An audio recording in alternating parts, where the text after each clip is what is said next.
Okay, The Dinosaur That Pooped a Planet by Tom Fletcher and Dougie Pointer. Danny and Dinosaur liked to have fun. Some days they had lots, some days they had none. One day when they were bored, they had no games to play.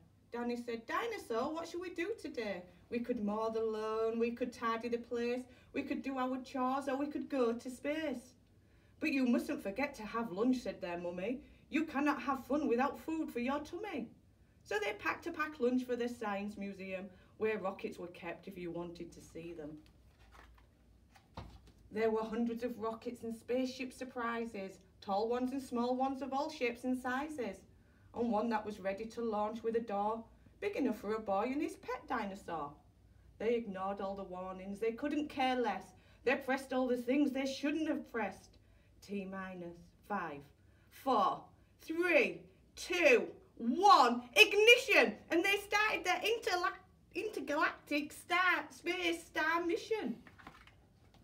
They flew higher than houses and buildings and cranes, much higher than beds, even higher than planes. "We're in space," Danny yelled as they floated around, but the dinosaur's tongue was making a rumbling sound. "It's time to have lunch." Danny looked at his watch. Then he looked all around for the dino's lunchbox. Danny started to worry, then started to panic. They'd left their packed lunch back at home on their planet. So with no food on board, not the smallest of crumbs, a disastrous dinosaur feast had begun. It gobbled up gadgets and gizmos galore. Nothing was safe from the space dinosaur. Robots and ray guns and blinking red blinkers, eating things thought up by NASA's great thinkers. The hyperdrive gamma reactor machine was swallowed along with the space tractor beam. It chewed and it chomped on the spaceship controls. The rocket was dotted with dino tooth holes. Inside it was bare, the spaceship was empty. Outside there were more things to eat, that was plenty. It broke down the door with a cool ninja chop. Out in the space, dinosaurs are much harder to stop. It chomped on the moon like a big chunk of cheese, then shoved even more in its mouth with a squeeze. It munched on the Martians from Mars and their cats. Their cats are like ours, but their cats wear cool hats. Satellites, Saturn and 6 supernovas, shape-shifting saucers and 7 space rovers.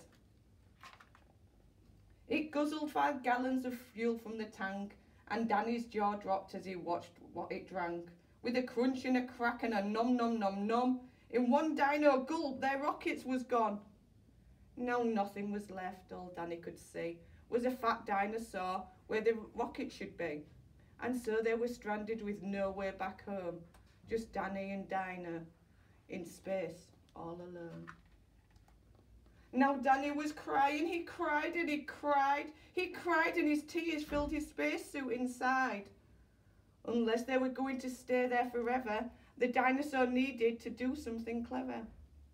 With a feeling of guilt deep down in his gut, its brain brewed a plan involving its butt. It knew there was only one thing to do to get them back home. It needed to poo! Like a powered rocket, the dinosaur flew. Dan hopped on its back and he watched as it pooed. It pooped out the robots and ray guns and blinkers. The things NASA's thinkers thought up were now stinkers. It pooped out the moon, it pooped out the stars. It pooped the space rovers and Martians from Mars. When Danny looked back, he could just see a poop trail from the far out in space to the dinosaur's tail. They're headed for Earth and they started to orbit. It pooped on the clouds, but the clouds just absorbed it. They flew past the buildings and streets of their town, leaving the houses all smelly and brown, and finally landed back down on the ground. "Hooray!" Danny cried. "We're at home safe and sound." They looked to the sky and the things that were pooed had formed a poop planet right next to the moon. And so Danny promised to listen to Mummy, because fun is not fun without food in your tummy. And just when you thought all the pooping was done, a Mars cat plopped out of the dinosaur's bum.